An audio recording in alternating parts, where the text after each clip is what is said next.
2, 3, 4, 5, 6, 7, 8, 9, 10.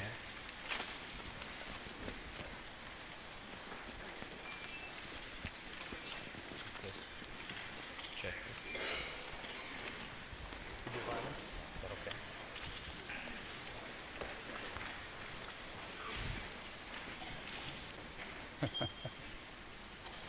okay? One, 2, 3, 4, 5, 6, 7, 8, 9, 10. 10, 9, 8, 7, 6, 5, 4, 3, 2, 1. Also, Testing. testing. Testing. 1, 2, 3. 1, 2, 3. Okay.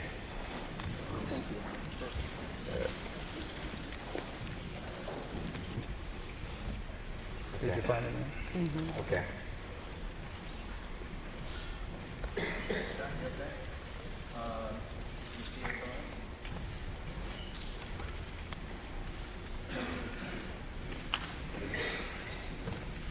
Okay. We're ready.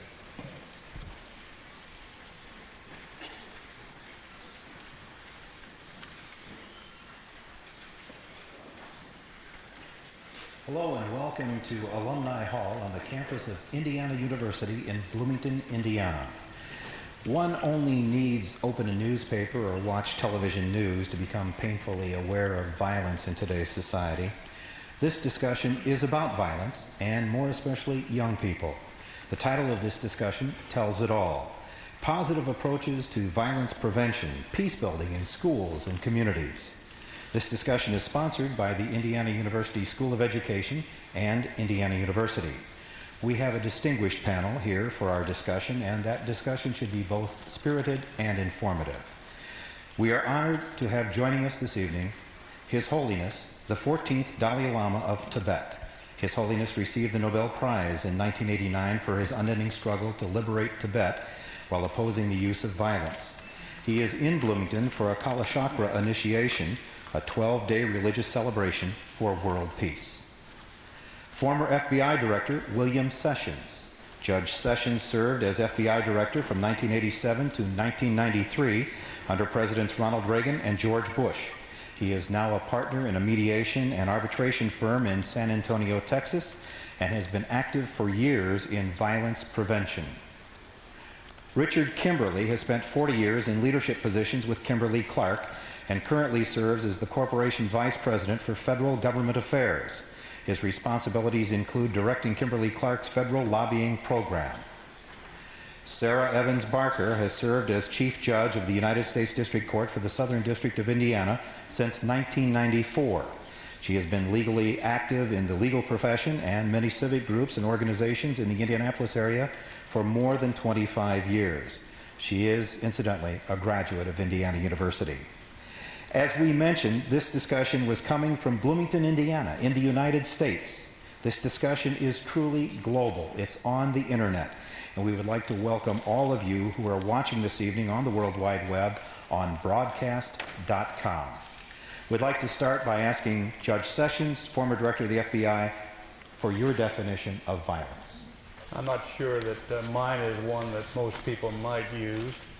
Having been connected with law enforcement in one regard or another, one way or another for so many years, I generally think about violence as being action-oriented, that is, action by one person against another or a group against another group.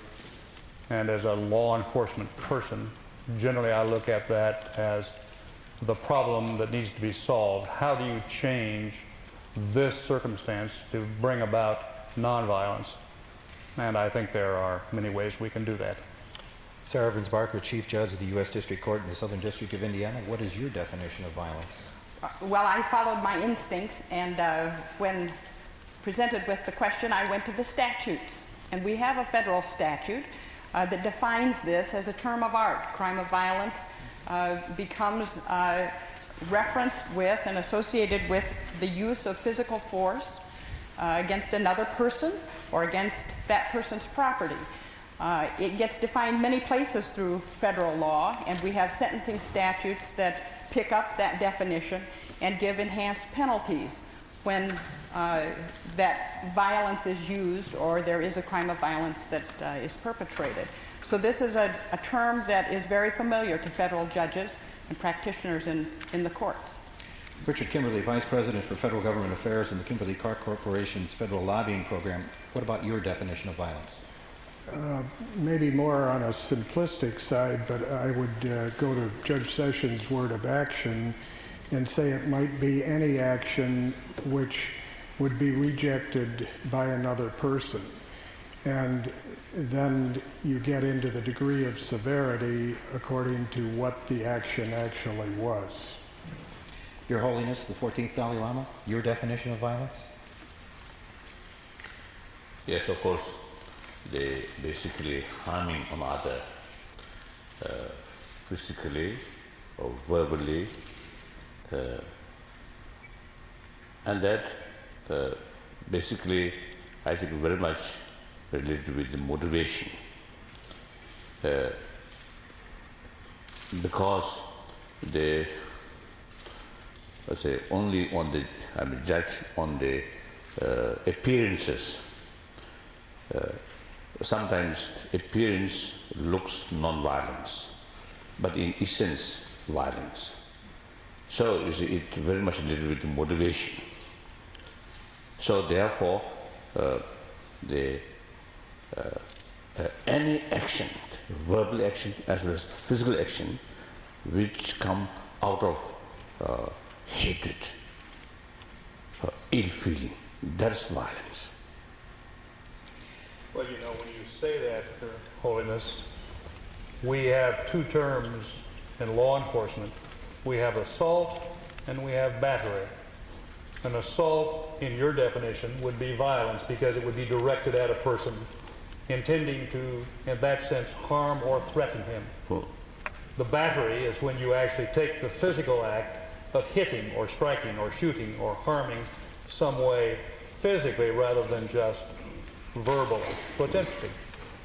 Your Holiness, is there such a thing as secular and non-secular violence? Young people are seeing more and more examples of religious or ethnic violence.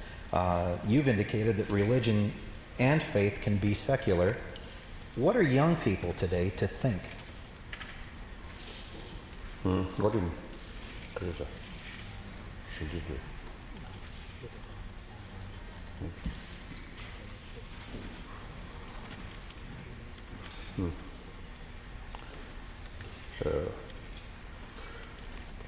I think here is violence. People don't like the violence, and we should sort of practice non-violence. This is, I think, basically nothing to do with religious faith. So we simply want happiness or happy life. Do not want pain or suffering. So the violence brings suffering, pains. Even if it is not physical touch, more worry, more fear, more anxiety. So that which we do not want. So any action, or verbal action, physical action, which bring more fear, more anxious, more uncomfortable. So that's violence. So therefore, you see, nobody wants this violence. This is my sort of, fundamental belief. This is nothing to do with religious faith. So secular. Of course, the religions, I think various major religious traditions teach us the concept of compassion, forgiveness, tolerance. You see, these are the what called antidote of violence. So, religious faith is important, very useful, helpful to increase non-violent principles. But itself, one of the most important steps that we learned in connection with Dr. Martin Luther King Jr. on steps to nonviolence was exactly that is understanding and tolerance. And one of the steps was investigating to understand the other person or the other group's positions and why they might feel the way they do. And that begets some understanding and possibly some tolerance. And without it, you can't take that first step towards curing the cause of violence. One group against another, or one person against another. Usually we associate the violence, though, the violence that gets perpetrated with a desire to improve your relationship or your status with respect to the other person.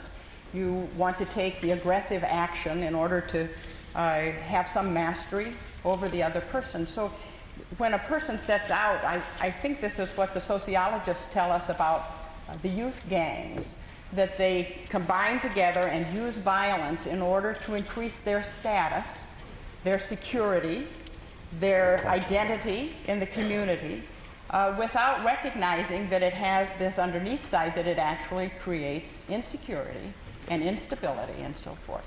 Right. But those lessons seem to be lost in the confusion of it all. It's driven by fear and by anger and by a desire, I assume, to take control. But couldn't you say that even though religion is a very individual aspect of it, people that are involved with some faith may be less prone on occasion to take violent acts, or may see some justification not to get caught up in that, whether it's individual or gangs? You would think that would be true, but today we see so many instances where their feelings of animosity and hatred are actually reinforced by their assurance that they are correct to a dead moral certainty. Their position is the right one, and it in and of itself can be a cause of violence. Witness the terrible problems in Lebanon years ago, the terrible problems in Ireland, where religion had some base cause of the violence.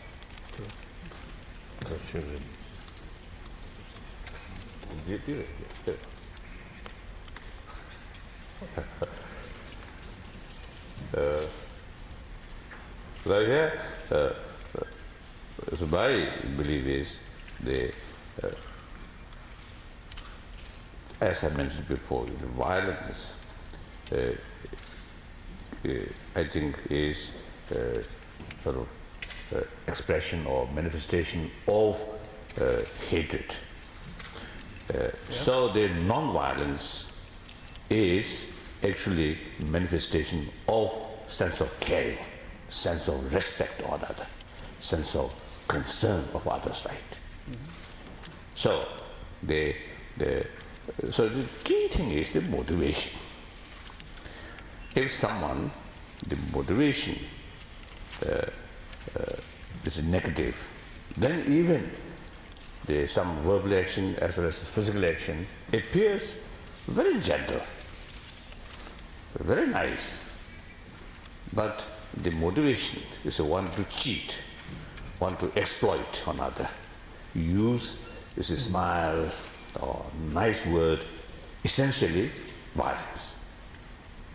And out of sense of concern, genuine concern, or respect the other's right and the other's future, then sometimes you may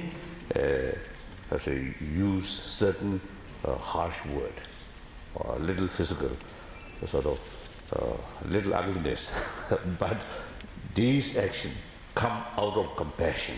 So essentially, not the violence. So here is the negative emotion can develop on the basis of religious sort of I don't know, belief, I don't know, religious thing. I belong to this religion, and this is the only one. And then, you see, the little bit narrow-minded sort of attitude. So, this is sometimes even the font to one's own religious tradition, then it brings negative emotion also is possible. But here you see, again now, if someone wants accept religious faith, then I believe if the person take religious faith sincerely, seriously, that means implement in daily life. In that case, I think that person can be less for violence, I think. Yes, I agree. If there's agreement among the panel that violence is part of society at large, then whose responsibility is it? Well, could I just respond to something that Your Holiness said? The problem that confronts society is not the harsh word or the mean gesture. It's this overwhelming hatred that seems to drive acts of great violence. Violence that people can't exactly account for, that you can't find the source of it easily. And all of the other answers that sociologists and educators and lawyers and religious people and so forth have come up with fall short in the face of that sort of deep-seated hatred and that willingness to do acts that prior to their being done were really unthinkable. So I think the question becomes, how do you deal with those expressions of violence so that you can stem the tide and prevent them from happening if possible? That's what every civilized society is aiming for, I think.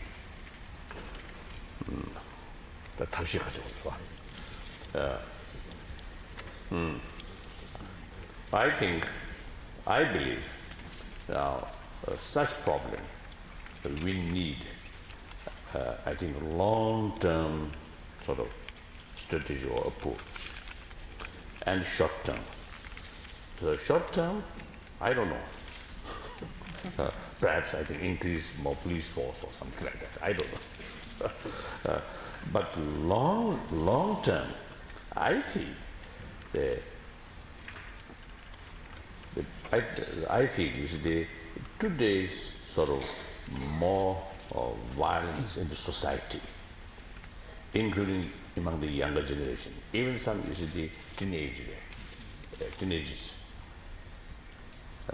really sometimes unthinkable, really shocking. But this happened because of, I think, many decades, I feel negligence about basic human value. In the family life and also in the school. I feel in modern education, I think the people very much stress the importance of the education and pay every attention, but not sufficient pay attention about the moral ethics or warm-heartedness.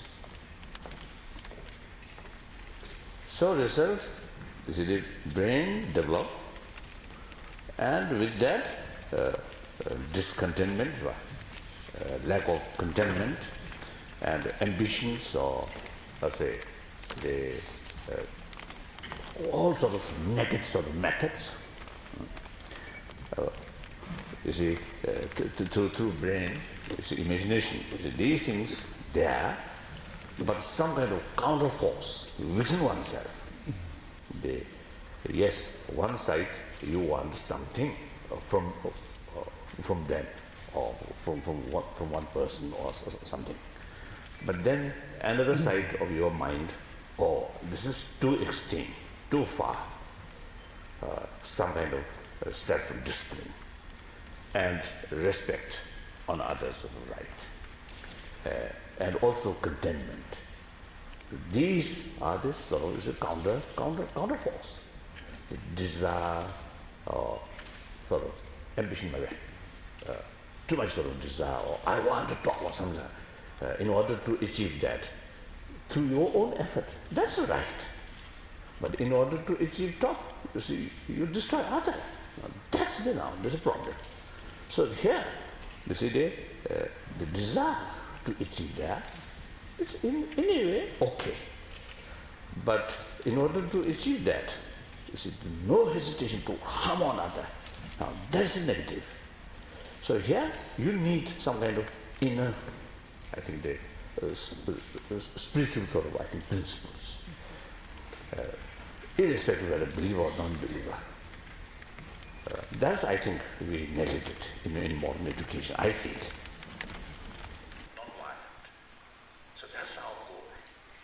So now since, you see, these violence, you see, violent sort of, you see, behavior happen because of many factors, including environment, and also media. Of course, for entertainment, right? Entertainment, or killing, or these are, of course, say, very exciting. But I think these unconsciously some imprint made in their mind. So the violence of bloodshed.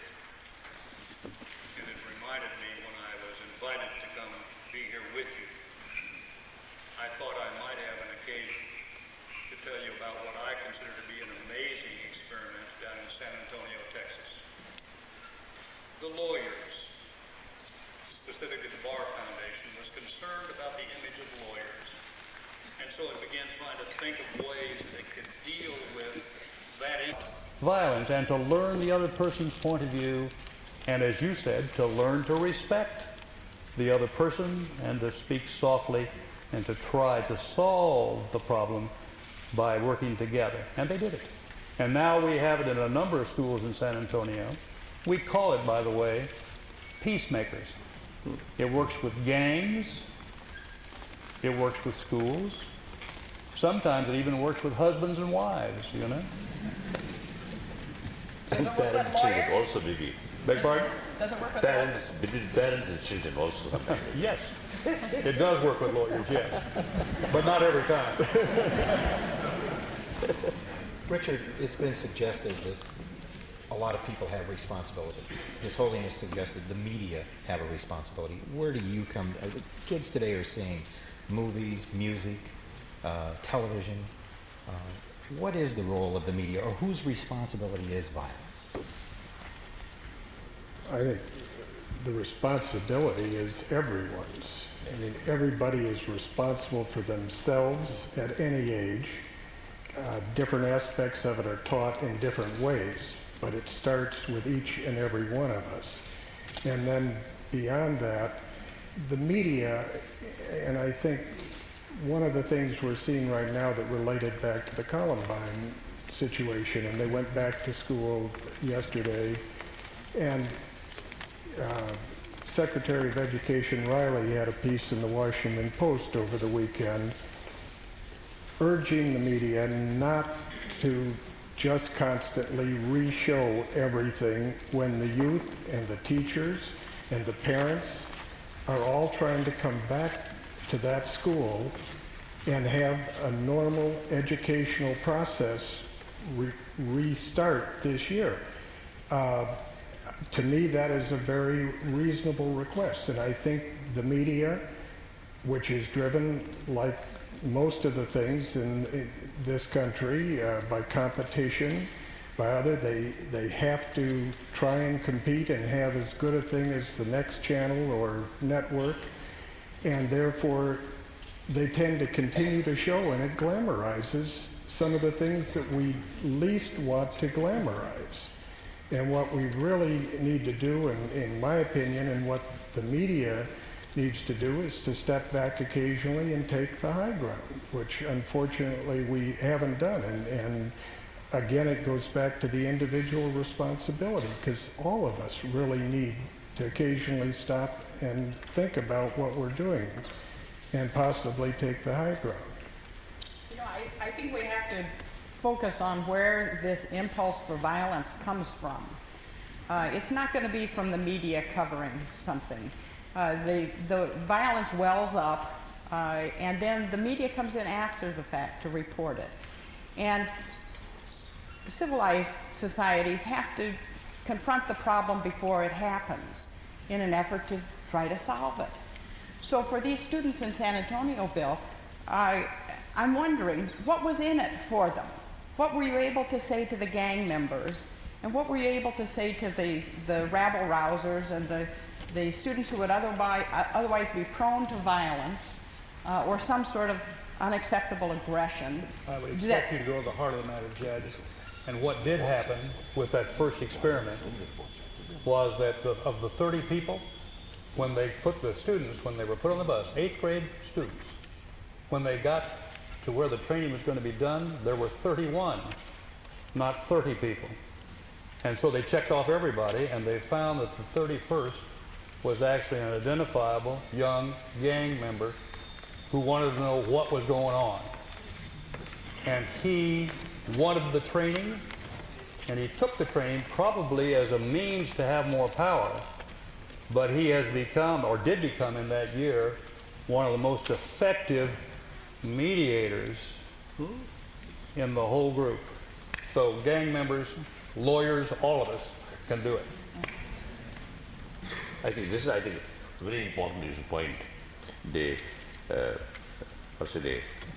Non-violence does not mean we remain indifferent. That's exactly right. You see, we have to, fully engage or address the problem. You step up to it. Right. So the problem or contradictions, conflict, I think so long human being remain, so long I think there was the smart brain remain, some kind of disagreement, some kind of contradiction is always there. So now we have to find a mean. You see, whenever some disagreement, some different interests come, then you see, deal with that without violence. Now that's the dialogue. And understand, willing to listen others' view. And Your Holiness, your willingness to confront it, to step up to it, and to talk with that person, and to get over the cause of the rejection, the cause of the hatred, and intellectually be able to do combat verbally and then bring it around to an understanding of where the other one is. That's right. Yes, so what happened in that situation was that you made of that gang leader a stakeholder. Indeed. He became interested in the activity and the outcome and invested in it in a way that gave him a way to be more positive in whatever his behaviors were.